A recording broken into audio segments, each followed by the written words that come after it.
Hi, ഞാൻ doctor Juhi Q&B health കെയറിലെ homeopathic ഫിസിഷ്യനാണ്. മൗത്ത് അൾസർ അഥവാ വായ്പുണ്ണ് ഇന്നത് കുട്ടികളിലും മുതിർന്നവരിലും കുറച്ചുകൂടി ഏജ്ഡ് ആയിട്ടുള്ള ആളുകളിലൊക്കെ സർവ്വസാധാരണമായിട്ട് കണ്ടുവരുന്നതാണ്. ഒരുപാട് കാരണങ്ങളുണ്ട് ഈ മൗത്ത് അൾസർ വരാൻ. ചിലപ്പോൾ അത് റെക്കറൻ്റ് ആയിട്ട് വന്നുകൊണ്ടിരിക്കാം, ചിലപ്പോൾ അത് വീക്ക്ലി ആവാം, മന്ത്ലി ആവാം, അങ്ങനെ പല ടൈമിലായിട്ടൊക്കെ ഈ ഒരു അൾസർ വരാനുള്ള ചാൻസസ് ഉണ്ട്. അപ്പോൾ അതിന് ഒരുപാട് കാരണങ്ങളുണ്ട്. എന്തൊക്കെയാണ് കാരണങ്ങൾ എന്ന് നമുക്കിവിടെ ഡിസ്കസ് ചെയ്യാം. മെയിനായിട്ട് അവർ ശരീരത്തിൽ എന്തെങ്കിലും പോഷകാഹാരക്കുറവാണ്, മെയിൻലി വിറ്റാമിൻ B12 ഡെഫിഷ്യൻസി ആയിട്ട് നമുക്ക് പറയാം. പിന്നെ പറയുന്നതാണ് നമ്മൾ ബ്രഷ് ചെയ്യുമ്പം നമ്മൾ ആ ഒരു ടൂത്ത് ബ്രഷ് തട്ടിപ്പോയാലോ ചിലപ്പോൾ ആക്സിഡൻ്റലി തട്ടിപ്പോയതായിരിക്കാം, അങ്ങനെയും നമ്മൾ ആ ഒരു മൗത്തിലൊക്കെ ആ ഒരു അൾസർ ഫോർമേഷൻ വരാനുള്ളൊരു ചാൻസസ് ഉണ്ട്. പിന്നെ പറയുന്നതാണ് സ്ത്രീകളിൽ നോക്കുമ്പം, അതായത് ഒരു 18+ അല്ലെങ്കിൽ 25 ഏജ് കഴിഞ്ഞിട്ടുള്ള സ്ത്രീകളൊക്കെ ആണെങ്കിൽ തന്നെ അവർക്ക് ഹോർമോണൽ വേരിയേഷൻസ് ഉണ്ടാവുക. അതായത് ചിലപ്പോൾ പീരീഡ്സിൻ്റെ മുൻപായിട്ട്, അതായത് ഓവുലേറ്ററി പീരീഡിലായിരിക്കാം, അല്ലെങ്കിൽ പീരീഡ്സിൻ്റെ ഒരു 1 വീക്ക് ബിഫോർ ഒക്കെ ആയിട്ട് ഇത്തരം അൾസർ വരാനുള്ളൊരു കാരണമുണ്ട്. അതിൻ്റെ ഒരു മെയിൻ റീസൺ എന്ന് പറയുമ്പോൾ അവർക്ക് ഹോർമോണൽ ഇംബാലൻസ് ആണ്. അതായത് ഈസ്ട്രജൻ പ്രൊജസ്ട്രോണിൽ ഉണ്ടാകുന്ന ഒരു ഹോർമോണൽ ഇംബാലൻസ് കാരണമാണ് ഈ ഒരു അൾസർ വരുന്നത്. പിന്നെ പുരുഷന്മാരിൽ നോക്കുകയാണെങ്കിൽ അവർക്ക് അൾസർ വരാനുള്ള ഒരു കാരണം എന്ന് പറഞ്ഞു കഴിഞ്ഞാൽ അവർ കൂടുതലായിട്ട് സ്മോക്ക് ചെയ്യുന്നു. ക്രോണിക് സ്മോക്കേഴ്സിൻ്റെ കേസസിലൊക്കെ ഈ ഒരു അൾസർ ലീഡ് ചെയ്യാനുള്ള ഒരു ചാൻസസ് ഉണ്ട്. അതേപോലെ തന്നെ അവരെന്തെങ്കിലും നിക്കോട്ടിൻ അടങ്ങിയിട്ടുള്ള ഈ ഹാൻഡ്സ്, ഗഞ്ച, ചരസ് പോലത്തെ എന്തെങ്കിലും ഒരു കെമിക്കൽസ് വായിലിങ്ങനെ ഇൻസേർട്ട് ചെയ്യുന്ന രീതിയിലൊക്കെ ചെയ്തു വെച്ച് കഴിഞ്ഞാലും അവർക്ക് അൾസർ വരാനുള്ള ഒരു ചാൻസസ് ഉണ്ട്. പിന്നെ ഒരു കാരണം എന്ന് പറഞ്ഞു കഴിഞ്ഞാൽ നമ്മളെ ദഹന വ്യവസ്ഥയിൽ എന്തെങ്കിലും വ്യതിയാനം വരുമ്പോൾ, അതായത് ഗട്ട് റിലേറ്റ് ചെയ്ത്, ഡൈജസ്റ്റീവ് റിലേറ്റ് ചെയ്തിട്ടുള്ള എന്തെങ്കിലും ഒരു അസുഖം ഉണ്ടെങ്കിൽ, മെയിൻലി ഗട്ട് റിലേറ്റ് ചെയ്തിട്ടുള്ള ഒരു അസുഖം വരാനുള്ള ഒരു കാരണം എന്ന് പറഞ്ഞു കഴിഞ്ഞാൽ എന്തെങ്കിലും ഒരു ഓർഗാനിസം ആയിരിക്കും. മെയിൻലി ഉണ്ടാവുന്നതാണ് ഹെലിക്കോബാക്ടർ പൈലോറി എന്ന് പറഞ്ഞിട്ടുള്ള ഓർഗാനിസം. ഇത് നമ്മുടെ ശരീരത്തിൽ ആ ഒരു മ്യൂക്കസ് മെംബ്രെയിൻ, അതായത് സ്റ്റൊമക്കിൻ്റെ ആ ഒരു മ്യൂക്കസ് ലൈനിങ്ങിൽ ഉണ്ടാവുന്ന ആ ഒരു മ്യൂക്കസ് മെംബ്രെയിനെ ഡാമേജ് ആക്കുന്നു. അപ്പോൾ അമിതമായിട്ട് HCl സെക്രീഷൻസ് ഉണ്ടാവുന്നു. അപ്പോൾ നമുക്ക് അസിഡിറ്റി പ്രശ്നങ്ങളിലേക്ക് ലീഡ് ചെയ്യും. നെഞ്ചരിച്ചിൽ, വയറുവേദനയായിട്ട് അനുഭവപ്പെടാം, ടോയ്ലറ്റിൽ പോകുമ്പോൾ ബുദ്ധിമുട്ടുണ്ടാവാം, അസിഡിറ്റി ഉണ്ടാവാം, ഏമ്പക്കം വരാം, കീഴ്വാഴുവിൻ്റെ പ്രശ്നങ്ങൾ ഉണ്ടാവാം. അതൊക്കെയാണ് ഈ അസിഡിറ്റി അല്ലെങ്കിൽ ഗ്യാസ്ട്രൈറ്റിസിൻ്റെ ലക്ഷണങ്ങളായിട്ട് പറയുന്നത്. അതിൻ്റെ ഒരു കാരണം എന്ന് പറഞ്ഞു കഴിഞ്ഞാൽ മെയിൻലി ബാക്ടീരിയൽ കോസ് ആണ്, അതായത് ഹെലിക്കോബാക്ടർ പൈലോറി എന്ന് പറഞ്ഞിട്ടുള്ള ഓർഗാനിസമാണ്. അപ്പോൾ അങ്ങനെ ഗ്യാസ്ട്രൈറ്റിസ് പ്രശ്നങ്ങളുള്ള ആളുകളാണെങ്കിലും അതിൻ്റെ ഒരു ഫസ്റ്റ് അല്ലെങ്കിൽ ഇനീഷ്യൽ സൈനായിട്ട് അവർക്ക് മൗത്തിൽ അൾസർ രൂപപ്പെടാനുള്ള ഒരു ചാൻസസ് ഉണ്ട്. മറ്റൊരു കാരണം എന്ന് പറഞ്ഞു കഴിഞ്ഞാൽ നമ്മൾ യൂസ് ചെയ്യുന്ന ടൂത്ത് പേസ്റ്റിൻ്റെ അകത്ത് സോഡിയം ലോറൽ സൾഫേറ്റ് എന്ന് പറഞ്ഞുള്ള കണ്ടന്റ് ഉണ്ടെങ്കിൽ, അത്തരം അടങ്ങിയിട്ടുള്ള ടൂത്ത് പേസ്റ്റ് ആണെങ്കിൽ, അല്ലെങ്കിൽ ആ കണ്ടന്റ് അടങ്ങിയിട്ടുള്ള ടൂത്ത് പേസ്റ്റ് ആണെങ്കിൽ അത് നമ്മൾ ആ ഒരു വായൻ്റെ അകത്തുള്ള ഒരു മ്യൂക്കസ് ലൈനിങ്ങിൽ ഡാമേജ് ആക്കും. ഈ ഒരു വായ്പുണ്ണിൻ്റെ മെയിൻ ഒരു മെക്കാനിസം എന്ന് പറയുന്നത്, നമ്മളിപ്പം എന്തെങ്കിലും ഒരു കോസ് കാരണം നമ്മൾ ആ വായിൽ മുറിഞ്ഞിട്ടുണ്ടാവും. അത് ആ ഒരു ഏരിയയിൽ ഇൻഫ്ലമേഷൻ ഉണ്ടാക്കാൻ്റെ മെയിൻ ഒരു റീസൺ എന്ന് പറഞ്ഞു കഴിഞ്ഞാൽ അവിടെ നമ്മുടെ പ്രതിരോധ കോശങ്ങൾ വന്ന് അറ്റാക്ക് ചെയ്യും. അപ്പോൾ അതുമൂലമാണ് നമുക്ക് അവിടെ ഒരു ഇൻഫ്ലമേഷനും ആ ഒരു അൾസറിലേക്കൊക്കെ ലീഡ് ചെയ്യുന്നത്. മറ്റൊരു കാരണം എന്ന് പറഞ്ഞു കഴിഞ്ഞാൽ അൺകൺട്രോൾഡ് ആയിട്ടുള്ള നമ്മളെ പ്രമേഹം. അതായത് ഇന്ന് പ്രമേഹം എന്ന് പറഞ്ഞാൽ ഒരു ജീവിതശൈലി രോഗങ്ങളിൽ വന്നിട്ടുള്ള ഏറ്റവും വില്ലനായിട്ടുള്ള ഒന്നാണ്. അപ്പോൾ അത് നമ്മൾ പ്രോപ്പറായിട്ട് കൺട്രോൾ ചെയ്തിട്ടില്ലെങ്കിൽ ചിലപ്പോൾ ചില ആളുകൾ പേഷ്യൻസിലൊക്കെ ഈ HbA1c 6.5 അല്ലെങ്കിൽ ചിലർക്ക് 8 ഒക്കെ കാണാനുള്ള ഒരു ചാൻസസ് ഉണ്ട്. അപ്പോൾ അൺകൺട്രോൾഡ് ആയിട്ടുള്ള ഡയബറ്റിസ് ഇതിലേക്ക് ലീഡ് ചെയ്യാനുള്ള ഒരു ചാൻസസ് ഉണ്ട്.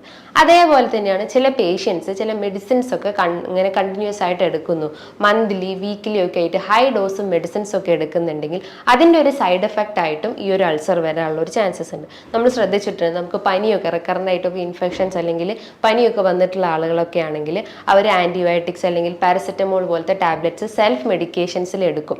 അങ്ങനെ എടുത്തു കഴിഞ്ഞ് കഴിഞ്ഞാൽ അവർ ആ ഒരു ഫീവർ അല്ലെങ്കിൽ ആ ഒരു പനിയൊക്കെ ആ ഒരു ടെമ്പററി ആയിട്ട് അത് റിലീഫ് ചെയ്ത് പോകും. പക്ഷേ അതിൻ്റെ ഒരു സൈഡ് എഫക്റ്റ് ആയിട്ട് അവർക്ക് മൗത്ത് അൾസർ വരാനുള്ള ഒരു ചാൻസസ് ഉണ്ട്. അതേപോലെ തന്നെയാണ് നമ്മൾ ടൂത്തിൽ, അതായത് ബ്രേസസ് യൂസ് ചെയ്യുന്നത്, അതുമൂലം നമ്മൾ ആ ഒരു മ്യൂക്കസ് ലൈനിങ് മുറിഞ്ഞു പോകാനുള്ള ഒരു ചാൻസസ് ഉണ്ട്. അതായത് ആക്സിഡൻ്റലി ആവാം, പക്ഷെ നമ്മൾ ശ്രദ്ധിക്കാതെ ഇരിക്കുമ്പോൾ അത് പിന്നെയും അത് അൾസറായിട്ടും അല്ലെങ്കിൽ വ്രണായിട്ടൊക്കെ വരാനുള്ള ഒരു കാരണമുണ്ട്. അതേപോലെ തന്നെയാണ് നമ്മൾ ഫുഡ് സ്റ്റൈലിൽ ഉണ്ടാവുന്ന ചേഞ്ചസ്. ഫുഡ് സ്റ്റൈൽ എന്ന് പറയുമ്പോൾ ഇന്നത്തെ ഒരു ജനറേഷൻ കംപ്ലീറ്റ്ലി ഈ ഫാസ്റ്റ് ഫുഡിനൊക്കെ ഡിപ്പെൻഡ് ചെയ്തിട്ടാണ് നിൽക്കുന്നത്. അതായത് രാവിലെ ആയാലും ഒരു ഡിന്നർ ടൈം ആയാലും എപ്പോഴും ആ ഒരു ഹൈലി ഓയിൽ കണ്ടന്റ് ഫുഡ് അല്ലെങ്കിൽ ആ ഒരു സ്പൈസി റിച്ച് ആയിട്ടുള്ള ഭക്ഷണങ്ങളൊക്കെ കൂടുതലായിട്ട് നമ്മൾ കഴിക്കാറുണ്ട്. ഈ സോഫ്റ്റ് ഡ്രിങ്ക്സ് പോലത്തെ കോളകൾ, പെപ്സി, 7up ഒക്കെ എംപ്റ്റി സ്റ്റൊമക്കിലൊക്കെ നമ്മൾ എടുത്ത് കുടിക്കാറുണ്ട്. അതുമൂലവും നമുക്ക് മൗത്തിൽ അൾസർ വരാനുള്ള ഒരു ചാൻസസ് ഉണ്ട്. അതേപോലെ തന്നെയാണ് നമ്മൾ ഒരു സ്ലീപ്പ് സൈക്കിൾ മെയിൻറ്റെയിൻ ചെയ്തിട്ടില്ലെങ്കിൽ, ഒരു 6 to 7 hours നമ്മളൊരു സ്ലീപ്പ് മെയിൻറ്റെയിൻ ചെയ്തിട്ടില്ലെങ്കിലും അതുമൂലവും നമുക്ക് അൾസർ വരാനുള്ള ചാൻസസ് ഉണ്ട്. അതേപോലെ തന്നെയാണ് നമുക്ക് എന്തെങ്കിലും ടെൻഷനോ മാനസികമായിട്ട് നമ്മൾ വീക്കാണെങ്കിലോ സ്ട്രെസ്, ടെൻഷൻ പ്രശ്നങ്ങളൊക്കെ ഉണ്ടെങ്കിലും അൾസർ വരാൻ. ഇത്തരം കാരണങ്ങളാണ് നമ്മളെ ശരീരത്തിൽ അല്ലെങ്കിൽ നമ്മളെ വായ്ക്കകത്ത് ഈ ഒരു അൾസർ വരാനുള്ള ഒരു കാരണങ്ങൾ. ഇനി ഇതിനെ നമുക്ക് എങ്ങനെ മാനേജ് ചെയ്യാം? ചെറിയ രീതിയിലുള്ള ഹോം റെമഡീസ് ആണ് ഞാൻ മെയിനായിട്ട് ഇവിടെ പറയുന്നത്. ഹോം റെമഡീസ് എന്ന് പറയുമ്പോൾ നമ്മൾ പറഞ്ഞു ഇതിൻ്റെ ഒരു കാരണം എന്ന് പറഞ്ഞു കഴിഞ്ഞാൽ വിറ്റമിൻ ഡെഫിഷ്യൻസിയാണ്, വിറ്റമിൻ B12 ഡെഫിഷ്യൻസി ആണെന്ന് പറഞ്ഞു. അപ്പോൾ നമ്മൾ എന്ത് ചെയ്യണം? വിറ്റമിൻ അടങ്ങിയിട്ടുള്ള നല്ല രീതിയിലുള്ള പോഷകാഹാരങ്ങൾ കഴിക്കാൻ ശ്രമിക്കുക. അതായത് നട്ട്സ്, ബീൻസ്, അതേപോലെ അവകാഡോ, ഫ്രൂട്ട്സ്, ഇതൊക്കെ നമ്മൾ ഭക്ഷണത്തിൽ ഉൾപ്പെടുത്താൻ ശ്രമിക്കാം. നമുക്ക് ഫ്രൂട്ട്സ് ആയാലും അത് വെറും വൈകിട്ട് അല്ലെങ്കിൽ ഭക്ഷണത്തിൻ്റെ ഒരു ഹാഫ് ആൻ അവർ അല്ലെങ്കിൽ 1 hour ബിഫോർ ആയിട്ട് കഴിക്കുന്നത് നല്ലതാണ്. അതേപോലെ തന്നെയാണ് നമുക്ക് ഭക്ഷണത്തിൽ തൈര് ഉൾപ്പെടുത്തുന്നത് നല്ലതാണ്. തൈരിൻ്റെ അകത്ത് ഒരുപാട് നല്ല ബാക്ടീരിയാസ്, അതായത് ലാക്ടോബാസിലസ് പോലത്തെ നല്ല ബാക്ടീരിയാസ് ഉണ്ട്. ഇതൊരു പ്രോബയോട്ടിക് ആയിട്ടും നമ്മുടെ ബോഡിയിൽ ആക്ട് ചെയ്യുന്നുണ്ട്. പ്രോബയോട്ടിക് എന്ന് പറയുമ്പം നമ്മളെ ദഹന വ്യവസ്ഥയെ ഇമ്പ്രൂവ് ആക്കുന്ന രീതിയിലുള്ള കണ്ടൻസ് ആണ് ഈ പ്രോബയോട്ടിക്സിൽ അടങ്ങിയിട്ടുള്ളത്. അതായത് നമുക്ക് ദഹനത്തിന് എന്തെങ്കിലും നെഞ്ചരിച്ചിലോ ഗ്യാസ്ട്രൈറ്റിസ് പ്രശ്നങ്ങളോ വയറുവേദനയായിട്ടോ മലം പോകാൻ ബുദ്ധിമുട്ടുള്ള ആളുകളൊക്കെ ആണെങ്കിൽ അവിടെ നല്ല ബാക്ടീരിയാസിനെ സപ്ലൈ ചെയ്യുന്നതാണ് ഈ പ്രോബയോട്ടിക്സ് ചെയ്യുന്നത്. അപ്പം നമുക്കൊരു കപ്പ് തൈര് നമുക്കത് ഭക്ഷണത്തിന് ശേഷമായിട്ട് കഴിക്കുന്നത് നല്ലതാണ്. അതുകൂടാതെ തന്നെ ഒരു കപ്പ് തൈര് നമ്മൾ ജസ്റ്റ് വായിലൊന്ന് ഒരു 1 to 2 minutes അല്ലെങ്കിൽ ഒരു 15 seconds അല്ലെങ്കിൽ 30 seconds ജസ്റ്റ് ഒന്ന് ഹോൾഡ് ചെയ്തിട്ട് ജസ്റ്റ് ഒന്ന് തുപ്പിക്കളയുന്നതും നല്ലതാണ്. അതേപോലെ തന്നെയാണ് നമുക്ക് വെർജിൻ കോക്കനട്ട് ഓയിൽ യൂസ് ചെയ്യുന്നത് നല്ലതാണ്. ഇത് ആ ഒരു മുറിവിനെ ഉണക്കാൻ സഹായിക്കുന്നതാണ് വെർജിൻ കോക്കനട്ട് ഓയിൽ ചെയ്യുന്നത്. അതേപോലെ തന്നെയാണ് നമുക്ക് കുട്ടികൾക്കായാലും കുറച്ച് ബുദ്ധിമുട്ടാണ്, പക്ഷെ എന്നാലും പറയാണ് ഈ സാൾട്ട് വാട്ടർ, അതായത് ഒരു ഗ്ലാസ് തിളപ്പിച്ചാറിയ വെള്ളം എടുക്കുക, അതിൻ്റെ അകത്തേക്ക് 1.5 ടീസ്പൂൺ അല്ലെങ്കിൽ 1/2 ടീസ്പൂൺ സാൾട്ട് ആഡ് ചെയ്തിട്ട് ജസ്റ്റ് ഒന്ന് നമ്മളെ വായിൽ ഹോൾഡ് ചെയ്ത് വെക്കുക.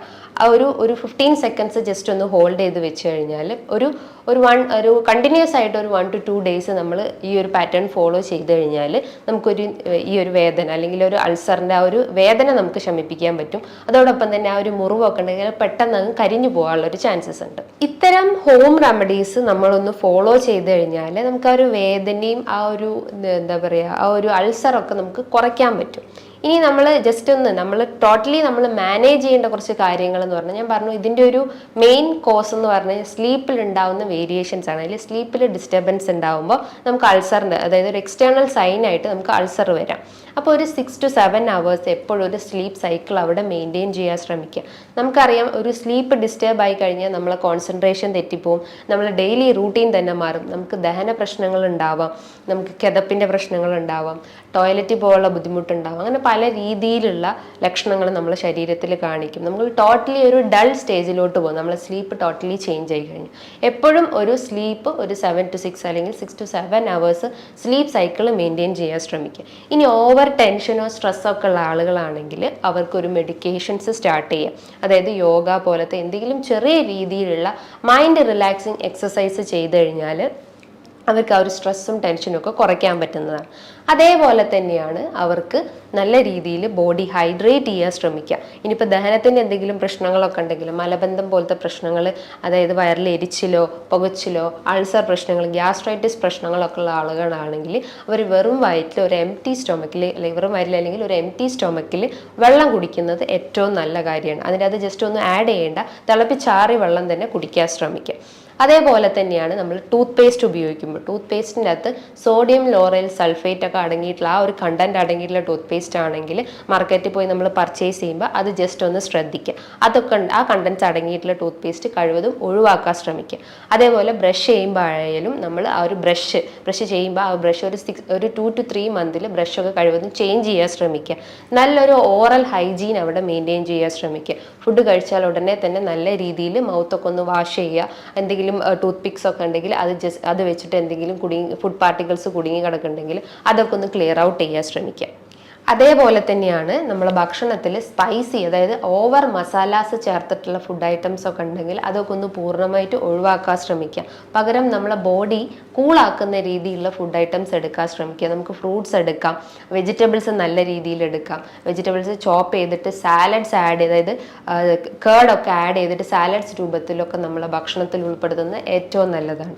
അതേപോലെ തന്നെ നമ്മൾ വിട്ടുപോയതൊന്നാണ് നല്ല രീതിയിൽ ഉറങ്ങാൻ ശ്രമിക്കുക, എക്സസൈസും മെയിൻറ്റെയിൻ ചെയ്യാൻ ശ്രമിക്കുക. ദഹനത്തിൻ്റെ എന്തെങ്കിലും പ്രശ്നങ്ങൾ ഉണ്ടെങ്കിൽ ബവൽ മൂവ്മെന്റ്സ് ഒക്കെ ഒന്ന് കറക്റ്റ് ആക്കാൻ വേണ്ടിയിട്ട് നല്ല രീതിയിൽ ചെറിയ രീതിയിലുള്ള വ്യായാമങ്ങൾ ചെയ്യാൻ ശ്രമിക്കുക.